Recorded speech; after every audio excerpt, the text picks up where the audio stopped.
Hi, my name's Mick. Today is the first of two videos I'm going to make about this small modular system I've built here. The first video is just going to be about the overall system, how I'm using it, why I built it, and also how it connects with the rest of my setup here. The second video I'm going to make for Signal Sounds, which is a shop in Glasgow, UK, and that's going to be more about these three SSF percussion modules. Well, we've got the Ultra Random, the Ultra Perc, and the Metalloid percussion modules.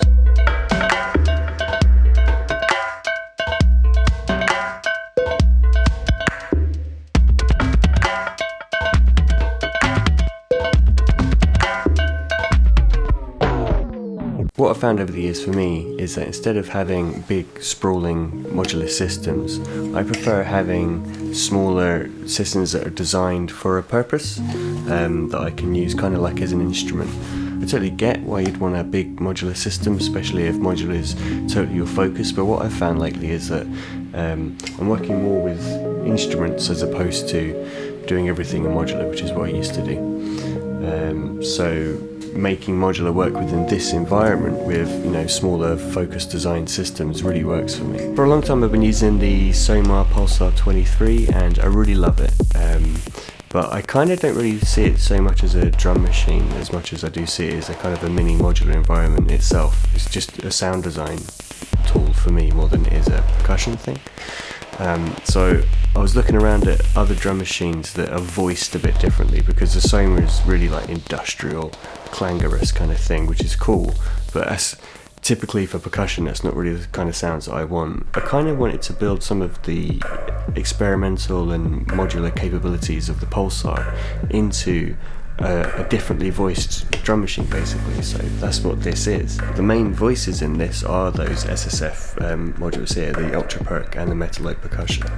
Between these two modules I can get 3 drum voices, but then I've also got the Zoya where I can design my own digital voice patch as well. Like these two are analog and this is all digital. What I've done here is I've kind of got a 4-voice drum machine with scenes, which is mutable instrument stages, providing LFOs, envelopes, sequencing, and I've also got the Ultra Random, which gives me sample on hold, noise source, and just random stuff basically.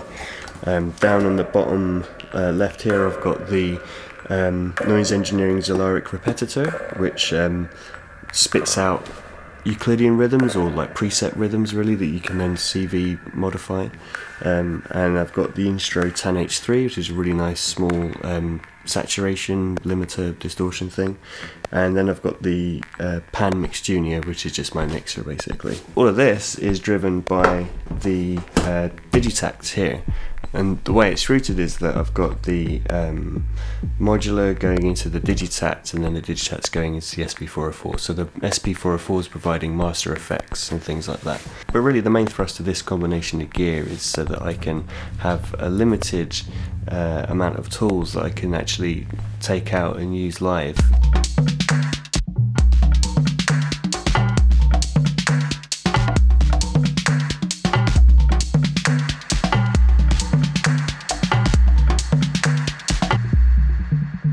When I was between the ages of 16 and 21, I was signed to a record label in London called AI Records, and through them I got to play a lot of like pretty cool gigs, but at the time I just didn't know what I was doing. I didn't even really care or have any real interest or knowledge about synthesizers.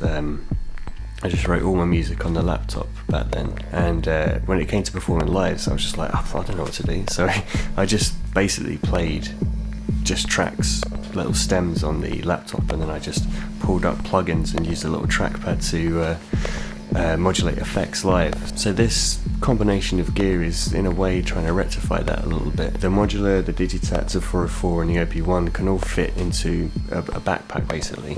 And most of it can run off batteries as well. In fact, the whole thing can run off batteries really. And my aim over the next year is to really compose with and practice on this collection of stuff, so that I have enough material that I can take out live, and I know the instruments so well that I can kind of have a degree of improvisation or just move through it very fluidly, you know. And musically, I really want to do more stuff with beats and rhythm, percussion and that sort of stuff, so that's where I've started, and that's why I built this modular case and the Digitakt, because together it's just such a solid percussion duo. So that's what I'm going to try and show a bit today, just a bit of the workflow between the Digitakt and the modular mainly. I'm not really going to do anything melodic, textural, this isn't an example of a live set, but it's just like, how am I getting rhythms out of these things?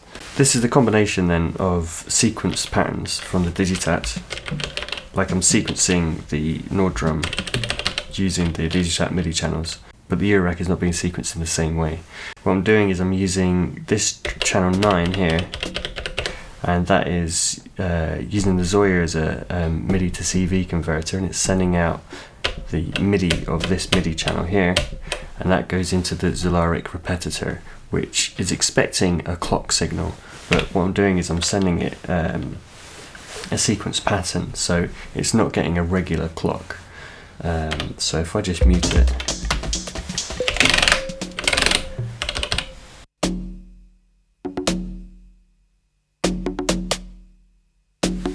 if I was to send it a regular clock, it would sound like this.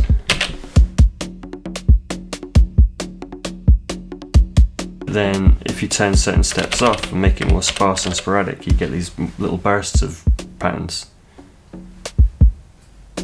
which I think really works well for these kind of more percussive sounds. It's because this isn't really like the backbeat of the track, it's more these kind of random sporadic rhythms. And then you can use the parameters of the Zoya repetitor to change it up and find an interesting kind of marriage between the sequence pattern I'm sending it and the parameters on it.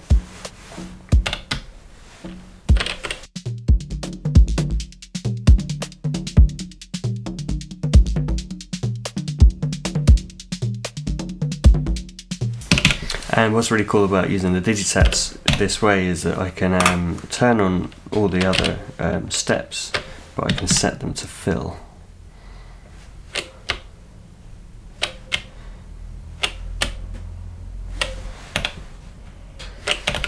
So it's playing, but then if I hold down the fill button, you're going to get more activity from the modular.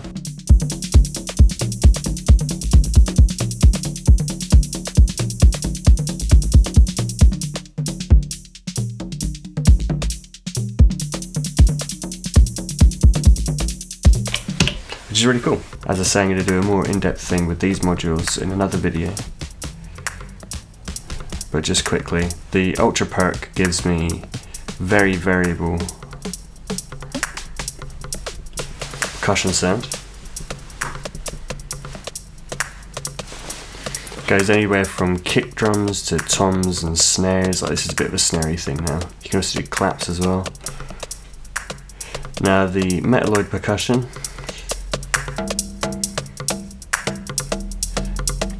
I mean, I'm really surprised this thing is analog. The sort of sounds you can get out of it are very physical, model-y sounding. Really cool.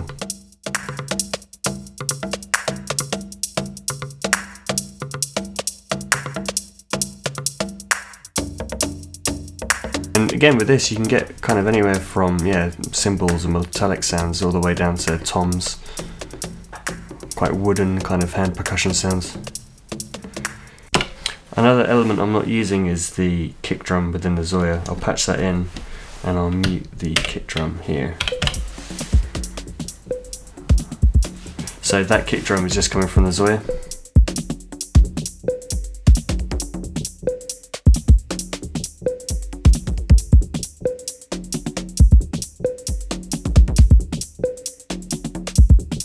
But in this patch I was using the kick drum from the Digitakt, which they don't sound very good together. Yeah, not too bad, but it's just too much bass power. I'm using this MIDI channel here to control an FM synth that I've built inside here. I'm using this voltage output of scenes to control the decay of the FM synth.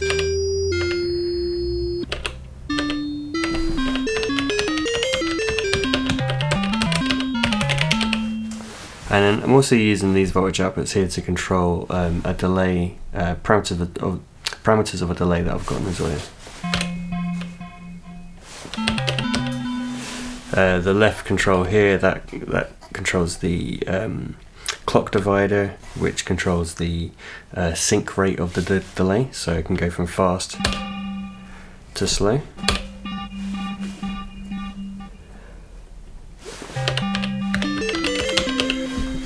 And on this page, this is what's controlling my FM synth. I'm not going to go into this because it took me forever to explain this whole Zoya patch. Maybe that's a separate video. But in short, it's a 3-operator FM synth.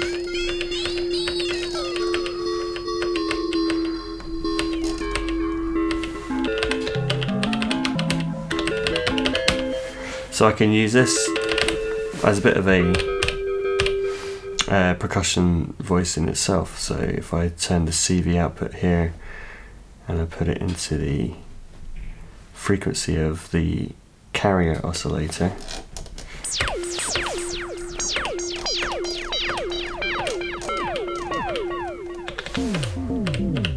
okay, these little zaps I can use. Just becomes another percussive voice I could use if I wanted to.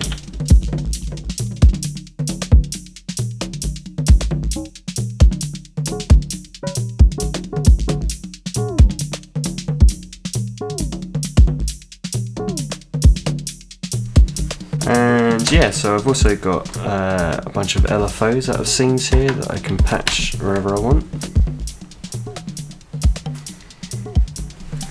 So I've got that little 3-step sequence here that's adjusting the tune of the Metalloid.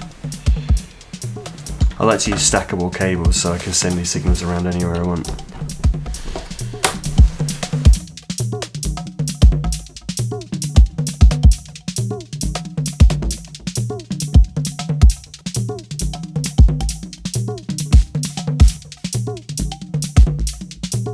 And the final step of this arrangement is the SP404, which I'm using for effects.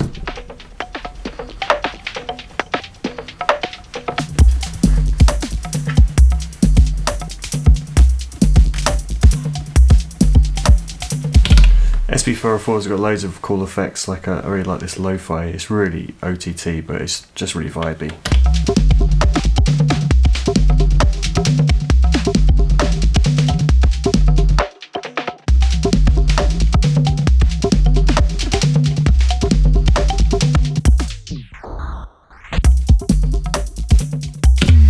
So that's loads of fun there, and I can also just trigger long samples, which is something the 404 has over the Digitakt, is that you can have many, I don't know, 64? I think it's 64 stereo stream samples playing at once, streaming from the SD card of like really long lengths, so it's pretty powerful in that regard. I've got these atmospheric effects here. Let me know in the comments if you can place those effects.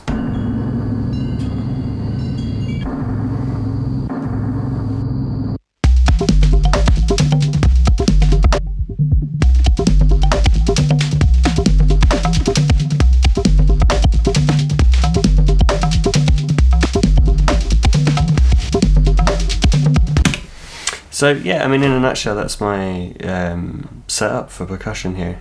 And as I say, this is so far just percussion, and I'm really happy with the results, but I need to see how far I can push it in terms of bringing in melody and percussion, which I think these other tracks on the Digitakt are going to facilitate.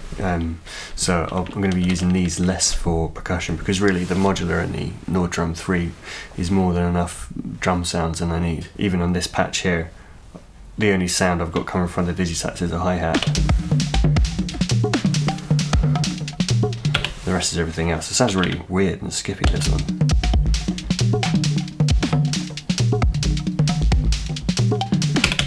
And yeah, I mean, the Zoya really like enables a lot of this stuff, because I've got side chaining and compression and delays and all sorts of stuff happening with this. And I've even got like a little tone EQ here, so I'm just boosting the mids by 4 dB there. This helps to bring out the mids quite a lot. So yeah, the second video about this is going to be about the SSF modules. That'll be on the Signal Sounds channel. But the next time I'll talk about this on this channel will just be more of an update to see how this kind of live gear arrangement thing's going. But yeah, thanks for watching. See you soon.